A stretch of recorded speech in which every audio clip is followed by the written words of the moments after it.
آج ہم Max flu D capsule کے بارے میں تفصیلاً گفتگو کریں گے۔ اس کے اندر دو جنیرک نیم ہے، دو ڈرگز کے یہ کمبینیشن ہے۔ نمبر ایک ڈیوٹاسٹیرائڈ جو 0.5 ملی گرام میں اویلیبل ہوتی ہے، دوسرے نمبر پر ٹیمسولوسن جو کہ 0.4 ملی گرام میں اویلیبل ہوتی ہے۔ اب دیکھتے ہیں کہ کس مقاصد کے لیے ہم اس کو استعمال کرتے ہیں۔ جناب، اگر آپ کو بینائن پروسٹیٹک ہائپرپلیزیا، پروسٹیٹ گلینڈ آپ کا بڑا ہوا ہے، اس کا سائز انکریز ہو چکا ہے، یا جس کو آپ عام الفاظ میں غدود کہتے ہیں، اس کے علاج کے لیے ہم میکس فلو ڈی کیپسول کا استعمال کریں گے۔ اب پروسٹیٹ گلینڈ کی بڑھنے کی علامات کیا ہیں؟ آپ کو پیشاب رک کے آئے گا، کم آئے گا، یا پیشاب مکمل طور پر آنا بند ہو جائے گا، یا پیشاب کرتے وقت آپ کو درد تک پین ہوگا، تکلیف ہوگی۔ اس کے علاوہ آپ کو لگے گا کہ آپ پوری طریقے سے آپ کو پیشاب نہیں آیا، ابھی رہتا ہے۔ تو یہ اس کی علامات ہیں پروسٹیٹ گلینڈ کے بڑھنے کی۔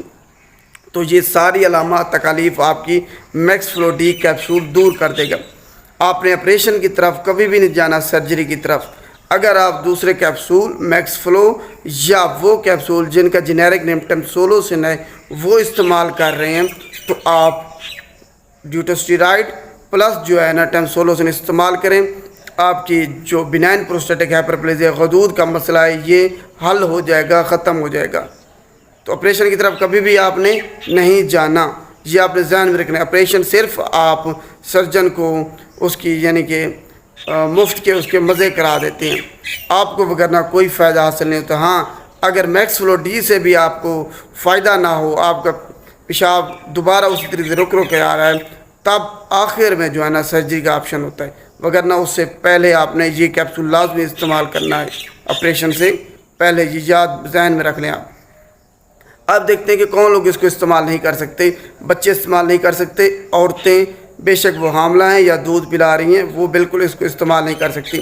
اس کے علاوہ جن کو ہائپر سینسٹیوٹی الرجی ہے ڈیوٹاسٹیرائڈ سے، ٹیمسولوسن سے یا اس کے کسی انگریڈینٹ سے، وہ لوگ اس کو بالکل استعمال نہیں کر سکتے۔ اور ایک بات آپ نے ہمیشہ ذہن میں رکھنی ہے، یاد رکھنی ہے کہ جو میکس فلو ڈی کیپسول ہے یہ پروسٹیٹک ہائپرپلیزیا کے علاج کے لیے استعمال ہوتا ہے۔ پروسٹیٹ کینسر کے جو اس سے بچنے کے لیے، اس کی پریونشن کے لیے، روک تھام کے لیے ہم اس کو استعمال نہیں کر سکتے، نہ یہ استعمال ہو سکتا ہے۔ تو یہ بات آپ نے ذہن میں رکھ لینی ہے۔ اس کے علاوہ اب دیکھتے ہیں کہ اس کی ڈوز کیا ہے۔ جناب، ایک کیپسول ڈیلی کا کھانے کے 30 منٹ کے بعد آپ نے استعمال کرنا ہے، اور اگلے دن بھی اسی کھانے کے 30 منٹ کے بعد استعمال کرنا ہے۔ یہ نہیں کرنا کہ رات کو کبھی کھا رہے ہیں، کبھی دوپہر کو، کبھی دن کو، ایسا نہیں کرنا۔ جس ٹائم آپ کھا رہے ہیں کھانے کے 30 منٹ کے بعد اگلے دن بھی اسی کھانے کے 30 منٹ کے بعد آپ نے اس کو روزانہ کا ایک کیپسول استعمال کرنا ہے۔ اب دیکھتے ہیں اس کا ڈرگ انٹریکشن کیا ہے۔ یہ سب سے اہم ہے، اس کا ڈرگ انٹریکشن۔ یہ آپ نے اس کو ذہن میں رکھ لینا ہے۔ آپ نے اس کو وارفرین کے ساتھ بالکل استعمال نہیں کرنا۔ یہ میکس فلو ڈی کیپسول آپ کا بلڈ پریشر کم کرتا ہے۔ اگر آپ دوسری ہائپر ٹینشن کی میڈیسن یا بلڈ پریشر کی میڈیسن استعمال کر رہے ہیں تو آپ نے احتیاط کرنی ہے، اس سے آپ کا بلڈ پریشر انتہائی کم ہو سکتا ہے۔ اس کے علاوہ اگر آپ میکس فلو ڈی کیپسول استعمال کر رہے ہیں تو اس کے ساتھ آپ نے وہ میڈیسن جن کا جنیرک نیم کیٹوکونازول ہے، ایریتھرومائسین ہے، وہ آپ نے بالکل اس کے ساتھ استعمال نہیں کرنی، کیونکہ یہ اس کے انزائم کو انہیبٹ کر دیتے ہیں جو کہ میٹابولزم کرتا ہے میکس فلو ڈی کیپسول کی۔ اگر میٹابولزم نہیں ہوگی تو اس کی کنسنٹریشن آپ کی باڈی میں زیادہ ہو جائے گی۔ تو آپ نے ذہن میں رکھ لینا ہے کیٹوکونازول کے ساتھ، ایریتھرومائسین کے ساتھ اس کو بالکل آپ نے استعمال نہیں کرنا۔ اور اگر آپ میکس فلو ڈی کیپسول استعمال کر رہے ہیں یا تو اس کے 6 مہینے کے بعد آپ بلڈ دے سکتے ہیں۔ اگر آپ نے بلڈ ڈونیٹ کرنا ہو، اس سے پہلے آپ بلڈ نہیں دے سکتے۔ یہ بات آپ نے ذہن میں رکھ لینی ہے۔ میکس فلو ڈی کی آخری جو ڈوز آپ نے لی تھی اس کے 6 مہینے کے بعد آپ بلڈ ڈونیٹ کر سکتے ہیں۔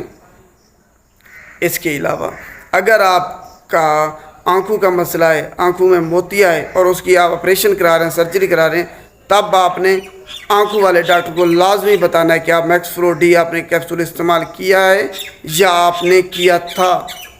یہ آپ نے ذہن میں رکھ لینا ہے۔ یہ چھوٹی چھوٹی چیزیں ہیں، آپ کے لیے بہت فائدہ مند ہے۔ اب دیکھتے ہیں کہ اس کے مضر صحت اثرات کیا ہیں۔ جناب اس کے مضر صحت اثرات انتہائی خطرناک ہیں، آپ اس سے نامرد ہو سکتے ہیں۔ یہ ذہن میں آپ نے سٹارٹ سے پہلے آپ نے ذہن میں رکھ لینا ہے، مضر صحت اثرات نامرد ہو سکتے ہیں۔ آپ کی سیکس کی خواہش کم ہو سکتی ہے، آپ کا جو ایجیکولیشن پیریڈ ہے وہ زیادہ ہو سکتا ہے یا کم ہو سکتا ہے، اور جب آپ ایجیکولیٹ کریں گے تب آپ کے جو درد ہوگا، انتہائی درد ہوگا، بہت زیادہ تکلیف آپ کو ہو سکتی ہے، اور آپ کا عضو خاص اسی کی وجہ سے کھڑا بھی رہ سکتا ہے بہت زیادہ دیر تک۔ آپ کی خواہش نہیں ہوگی لیکن خود بخود تو یہ بیماری ہے، آپ نے اس کو ذہن میں رکھنا ہے۔ یہ مضر صحت اثرات میکس فلو ڈی کیپسول استعمال کرنے کے بعد آپ کو ظاہر ہو سکتے ہیں۔ امید ہے آپ کو میکس فلو ڈی کے بارے میں تفصیلاً سمجھ آ گئی ہوگی کہ اس کے فوائد کیا ہیں، کون لوگ اس کو استعمال نہیں کر سکتے، ڈوز کیا ہے، اور کیا آپ نے آپریشن کرانا ہے یا میکس فلو ڈی استعمال کرنا ہے۔ اگر ویڈیو اچھی لگے تو اس کو لائک کیجیے گا اور شیئر کیجیے گا تاکہ سب لوگوں تک یہ ویڈیو جائے اور بہت سے لوگوں کو اس سے فائدہ حاصل ہو سکے۔ شکریہ۔